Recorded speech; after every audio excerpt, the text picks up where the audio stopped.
الطرفين في الآخرة وهذه الدنيا مرتحلة زاهدة وهذه الآخرة مرتحلة قادمة ولكل واحد منهما منه فإن استطعتم ألا تكونوا من بني الدنيا فافعلوا فإنكم اليوم في دار العمل ولا حساب وأنتم غدا في دار الآخرة ولا عمل صدق رسوله النبي الكريم.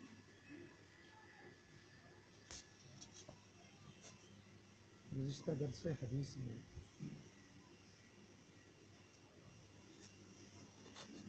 اس حدیث کے متعلق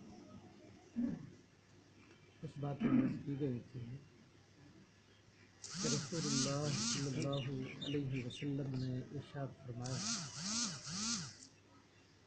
میں اپنی امت پر جن بلاؤں کے آنے سے بہت زیادہ خوف کرتا ہوں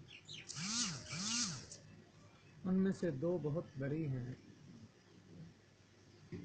پہلی چیز فرمایا کہ وہ خواہشات نفسانیہ ہیں اور خواہشات نفسانیہ کیا ہیں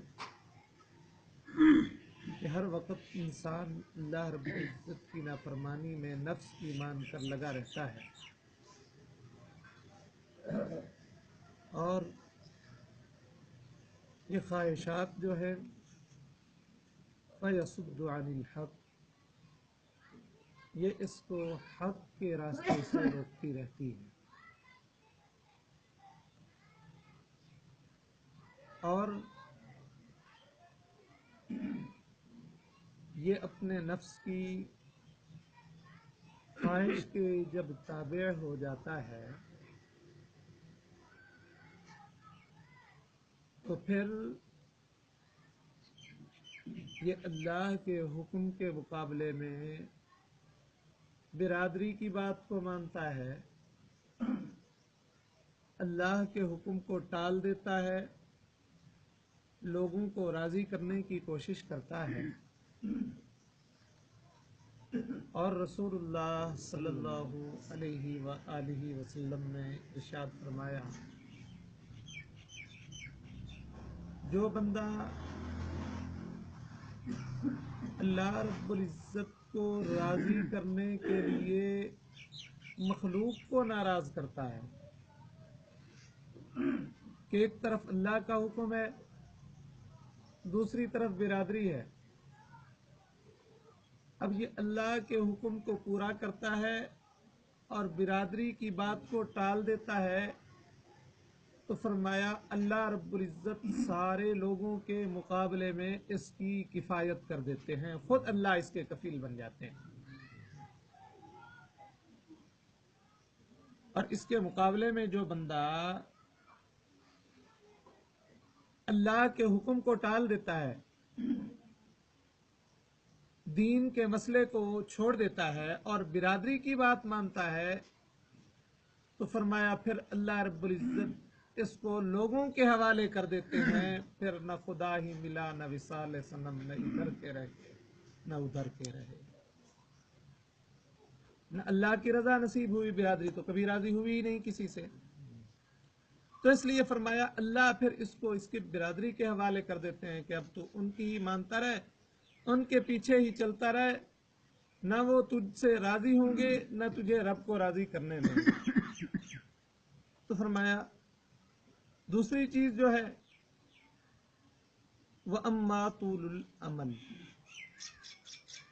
اور دوسری چیز لمبی لمبی آرزوؤں کے اندر بندہ پھنس جاتا ہے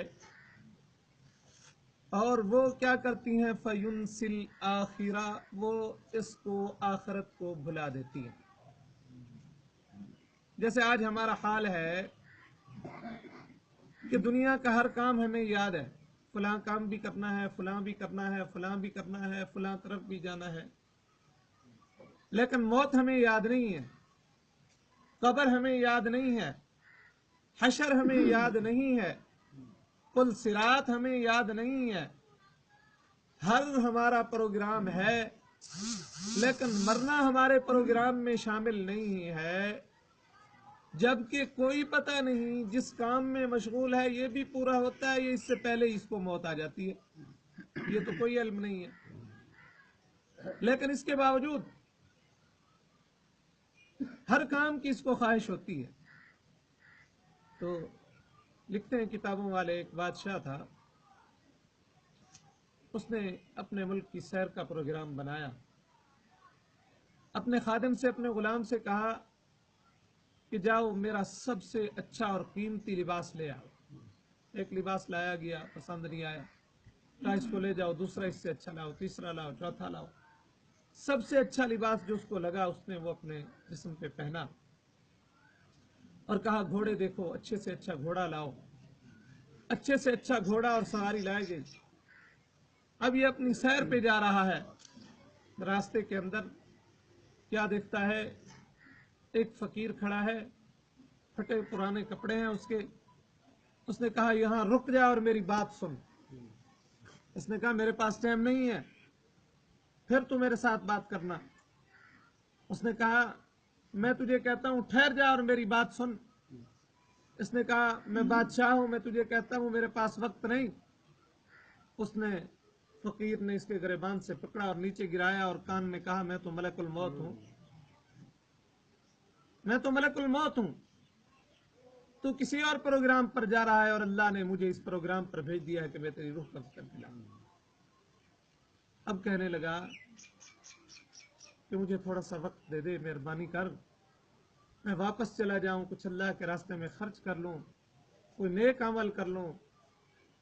تو جواب ملتا ہے کہ وَلَن يُؤَخِّرَ اللَّهُ نَفْسًا إِذَا جَاءَ أَجَلُهَا۔ بادشاہ ہے، بیمار پڑ گیا، ڈاکٹروں کو بلا لیا، حکیموں کو بلا لیا، کہنے لگا حکیموں، ڈاکٹروں، بتاؤ میری زندگی کے کتنے دن باقی ہیں؟ انہوں نے کہا اللہ جانتا ہے، لیکن ہمیں یوں ہی لگتا ہے کہ آج کا دن ہے۔ کہنے لگا یوں کرو، میری زندگی کا 1 سال بڑھا دو، آدھی بادشاہت تمہیں میں دیتا ہوں۔ انہوں نے کہا یہ نہیں ہو سکتا۔ کہنے لگا اچھا یوں کرو، 1 مہینہ بڑھا دو، آدھی بادشاہت تمہیں دیتا ہوں۔ کہنے لگے یہ بھی نہیں ہو سکتا۔ کہنے لگا اچھا یوں کرو، 1 دن بڑھا دو، میں تمہیں آدھی بادشاہت دے دوں گا۔ کہا یہ بھی نہیں ہو سکتا، حتیٰ کہ آخر میں کہنے لگا ساری بادشاہت لے لو، میری زندگی کا 1 منٹ بڑھا دو۔ تو انہوں نے یہی جواب دیا کہ وَلَن يُؤَخِّرَ اللَّهُ نَفْسًا إِذَا جَاءَ أَجَلُهَا۔ جب اللہ کا حکم پہنچ جاتا ہے تو اس سے 1 منٹ، 1 لمحہ بھی آگے پیچھے نہیں ہوا کرتا۔ لیکن لمبی لمبی خواہشات جو ہیں فَيُنْسِ الْآخِرَةَ، فرمایا یہ آخرت کو بھلا دیتی ہیں۔ اور آگے فرمایا وَهَذِهِ الدُّنْيَا مُرْتَحِلَةٌ ذَاهِبَةٌ، اے لوگوں سن لو، یہ دنیا چل پڑی ہے اور چلی جا رہی ہے۔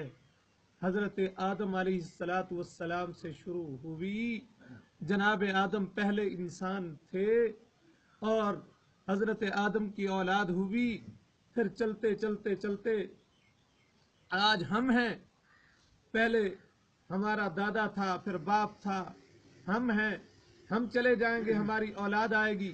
یہ دنیا چل پڑی ہے، چلی جا رہی ہے، کسی کی نہیں ہے یہ دنیا۔ لکھا ہے کتابوں میں، 2 شخص لڑ رہے تھے، ایک نے کہا یہ زمین کا ٹکڑا میرا ہے، دوسرے نے کہا یہ میرا ہے۔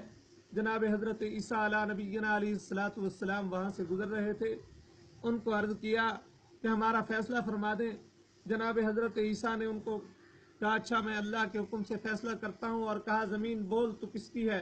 زمین بول اٹھی کہ اللہ کے پیغمبر، نہ میں اس کی ہوں نہ اس کی ہوں، یہ دونوں میرے ہیں، ان دونوں نے مر کر میرے اندر آنا ہے، میں نے ان کے پاس نہیں جانا۔